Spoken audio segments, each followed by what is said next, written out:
With us today is Bawa Jain, and if I gave you the full bio of Bawa, it would take the rest of this episode. So I'm just going to short it for you. He's the Secretary General of the Millennium World Peace Summit of Religious and Spiritual Leaders that opened at the United Nations in August 2000. He's a visionary leader in the interfaith movement throughout the world.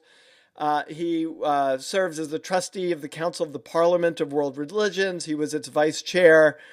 He's active in the United Religions Initiatives. He convened the Indo-Pakistani Dialogue Forum in the late 80s. He's been a counsel to governmental, business, and religious organizations on deeper involvement in interfaith activities and global activities. He is a man who, he's a Jain, and he can tell us what that means in a moment, but it's very much about nonviolence and peace. And he's a man who's really devoted his life and worked to help leaders become the kinds of leaders who promote nonviolence and the relationships, friendly and productive relationships between people. So I think he has a lot to teach us. And Bawa, welcome to the Bregman Leadership Podcast. Thank you, Peter. Thank you for having me. Just as a, if I may just Please. add to my current titles or my positions, I call them title positions. These are just really to facilitate what our basic commitment is to transform the world. And I serve as the founding secretary of the World Council of Religious Leaders, which was a direct outcome of the Millennium World Peace Summit of the United Nations. And recently now, I've launched and I serve as the founder president of the Center for Responsible Leadership. Great. Thank you for adding that. And I want to talk a lot about what you mean by responsible leadership and also what the Center for Responsible Leadership is doing. So let's start with that question, actually. Like, how do you define responsible leadership? What is responsible leadership? Let me begin by, I think, in my opinion, the fundamental responsibility of every leader has to be to measure themselves through a lens of being responsible or being perceived to be responsible. What do I mean by that? Let me just, qualify that first by saying that there is not one universally accepted definition for responsible leadership. So rather, what I came up with through my consultations and engagement with people at the highest level, whether they be from politics or business or religion or civic or celebrities, even army people. And what I came up with, I asked 3 questions. Number 1, do you make decisions based on the present or the future? Number 2, do you make decisions based on conviction or convenience? And number 3, to qualify and measure that is, are those decisions constructive or destructive? You answer these for yourself. The center is created not to judge anybody, but rather to raise the question to see for yourself. Okay, as Gandhi famously said, be the change you wish to see. Right. So let's unpack those 3 things. So are you making decisions based on the present or the future? Now, I would think it's really useful to make decisions based both on the present and the future. Are you saying that it's better to make decisions based on one versus the other? No. There is a little bit more on our website, www.thecrl.org. This has just been launched and it's unfolding. It will be updated constantly.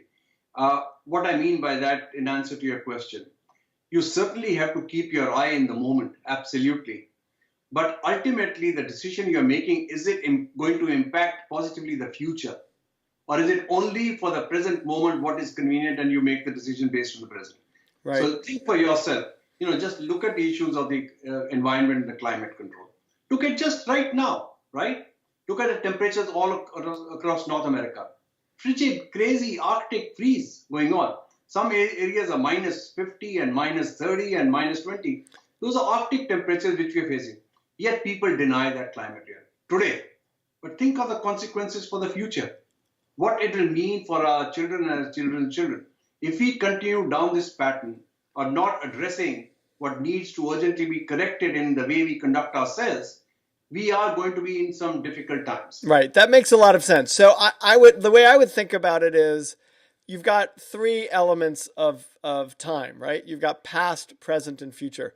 And Absolutely. making decisions based on the past is it can be somewhat dangerous because you're buying into maybe old stories and old habits and old aggressions or old issues.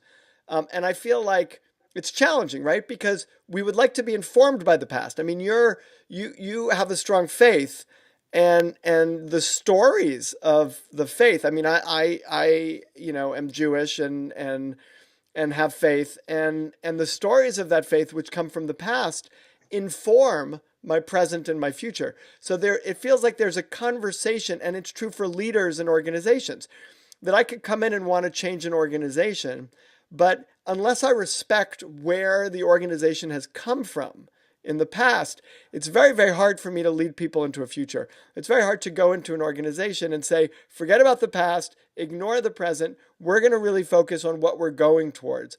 And I Absolutely. think there's a disconnect for people that makes that harder. Is there a way that you've learned that you could help people focus more on the future than they do on the past or maybe even the present? You said it very wisely. The past forms our body of experience and knowledge. Our faith is a primary form of identity. It gives us the fundamental knowledge based on the ancient scriptures. And by the way, if you see the scriptures of any of the great religions, every one of them teaches a path of being responsible, of loving and caring, of nurturing, of respect. They don't teach us to divide and kill and hate. They don't. Okay, just let me get that straight. So the past must inform us and help us build our experience.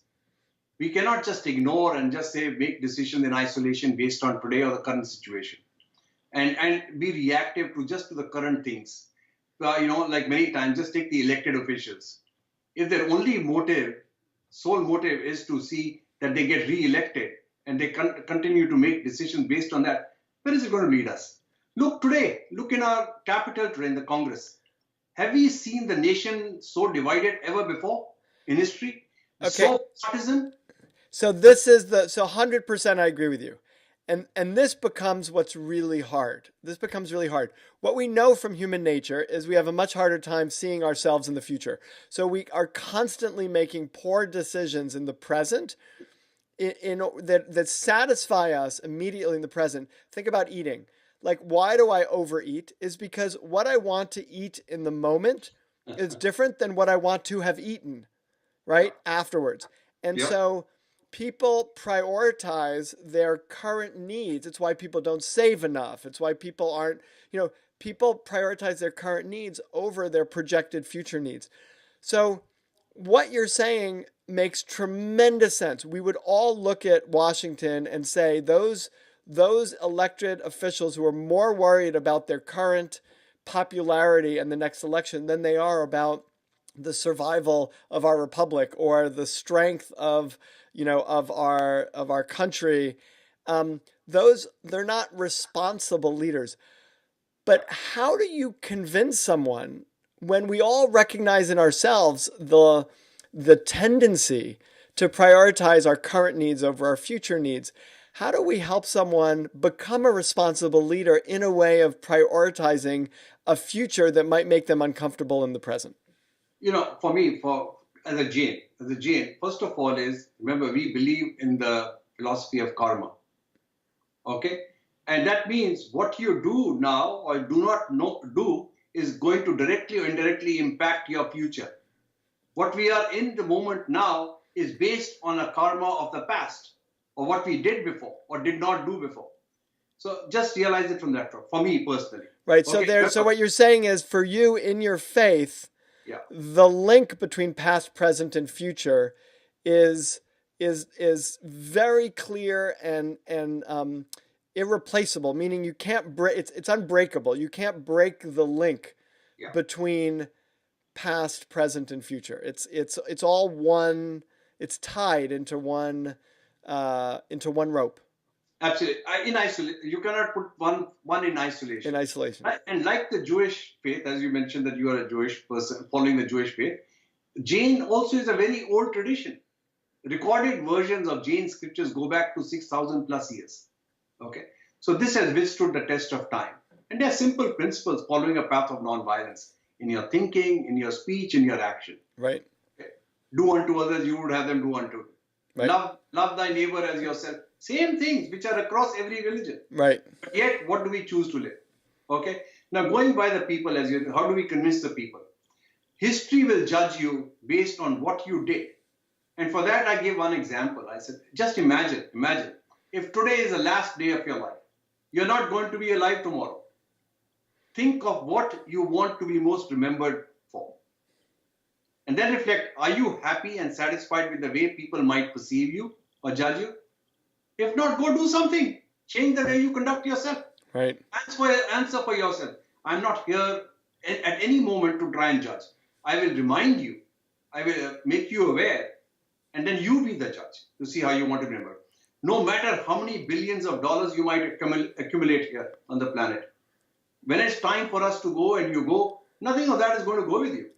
So maybe there's a way of bringing that into the present, which is to think or imagine or visualize or meditate on, as you're making decisions, to bring yourself to that moment of your deathbed, or to bring yourself at the moment when, you only have a year left to live, and to settle in that in a moment and say, if I really only had a year left to live, if I only had a year left to live, what decision would I make now? Absolutely. And then make that decision when you feel closer to your legacy, as opposed to, closer to the present and not thinking about the legacy. You know where my motivation for this comes from? Where? It comes from Alfred Nobel.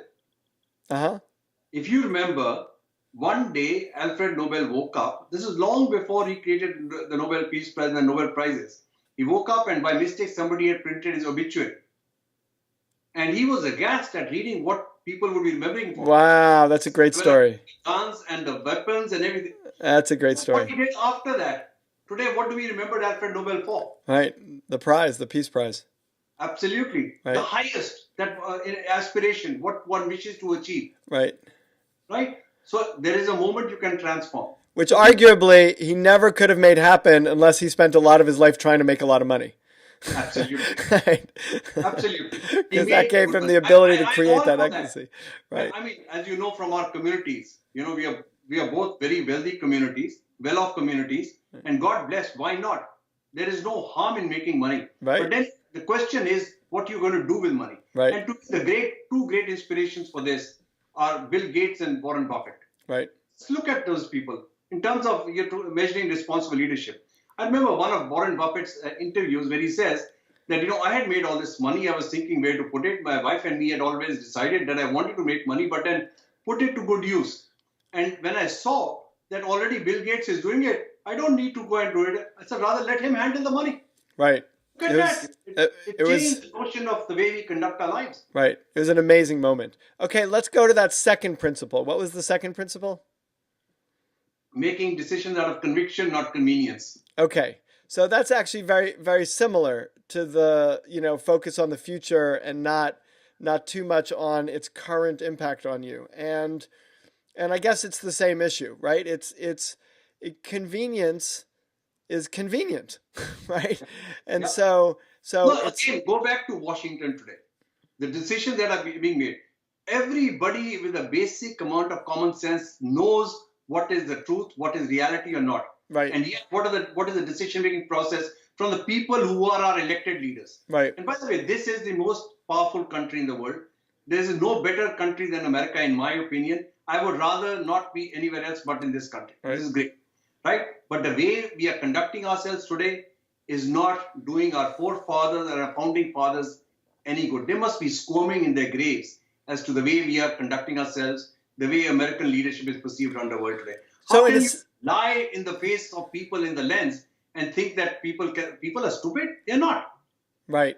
And so in a sense, we have to be so clear on our conviction that it outweighs the temptation of our convenience. right? We Yeah, have to there will care always be so temptations. deeply. From times immemorial, even you go to biblical times, there's always stories of Satan and the devil Right, and the angel. There are always temptations. How do you conduct yourself? For me, it comes back to my karma. right, The decision I make now is going to impact my future. right, right. And yet it's hard, right? It's hard. Because You know, if it weren't so hard, we would have more leaders who were more responsible. and for me, what are my basic thing? The center is created with a vision which is long term. We want to see the difference that we are envisioning in this kind of process, maybe in a generation 2 or 3. Right. But that by that time we have sown the right seeds, the foundations are strong, then one day will come when this is just in our DNA. Everybody will conduct themselves that way. That's what we are envisioning for. So we have a very small goal. All we seek to do is transform the world. So we keep working for the rest of our lives for that. So your third principle is to take actions that are constructive and not destructive. Am I remembering that right? Absolutely. Okay. So I want to kind of play for a moment with the complexity of that because, every constructive action, in fact, I forget who it was. I think it was Rilke who said, creating anything new is an act of destruction. And that actually to be constructive is also in many ways destructive, right? We're if we're gonna create new things, we're gonna destroy old things in many ways. And yet you also really talk about building a new world without destroying the old world. Everything you do is rooted in faith, which is millennia old. And so how do we balance the constructive and the destructive? Again, you have to always weigh. Nothing is an easy decision. It is the way we choose to live. One is that means always being reflective and analyzing that in the overall scheme of things, what in the long run will be most constructive. Okay, I take where this question arose from is based on when I was talking to some people. They said to your question of whether the decision making is present or future, people who are the ISIS or the Daesh, they think that it is based on their future, not their present. Right. Second is conviction or conviction. For them, it is their conviction. Total conviction. To see the Islamic State and everything. I said that's when I added the constructive and destructive. But to them, let's keep going with that because to them, to ISIS, it requires some destroying in order to build, a perfect world, which they are doing very constructively. Like their view is. Yeah, just stay on that. On that, the thing is perception. The largest amount of people in the world, how are you perceived? How many people are being killed, violence, destruction, all kinds of things. So is that constructive or destructive? I mean, I think it's destructive, but let's bring it to an organization. Peter, with you, just imagine the rest of the population of the world. I dare say, 99% of the Muslims, they believe that is destructive. That is not the path. That is not their way. I would agree. This is my conviction. Right. And our chairman, Dr. Alisa, he has been a former minister from Saudi Arabia. He's the chairman now of the Muslim World League. He is chairing the Responsible Leaders Summit. He has come out very strongly. He's saying, if you commit violence in the name of Islam, you're not a Muslim. Right. When did you ever hear that? Or coming and making a statement that how can you ever deny the Holocaust? Right, and he wrote a great, and we can link to this article, an op-ed in Newsweek. That's right. Where he really talked about Muslim-Jewish relations and the importance of Muslims respecting the Jewish religion and coexistence and he kind of wrote very powerfully about that in Newsweek. You just think for a moment. The media is just focused on some of the wrong things which have happened related to the Kingdom of Saudi Arabia. Now, there are some wonderful people like Dr. Alisa who are making every effort towards rapprochement, towards bringing communities together. And traditionally, there has been so much conflict and tension between the Muslim and Jewish. And he says, how can we, allow this to happen? We must bring our communities together, forge closer ties. Right. It takes a certain amount of courage. So going back to our center is any of these decisions that you make, it has to come from a position of deep courage. deep conviction. Right. So what happens when in an organization, for example, you have people who have different views, they are equally convicted, they have strong convictions, but they have very different views of what the future should look like. They're focused on the future, not the present. Yeah. They have very, very strong convictions. They're not just doing convenience. Yeah. And in their views, they are both being constructive in terms of developing the kind of organization that other people, that they want and that they believe that people want, but they're at odds with each other. And how do you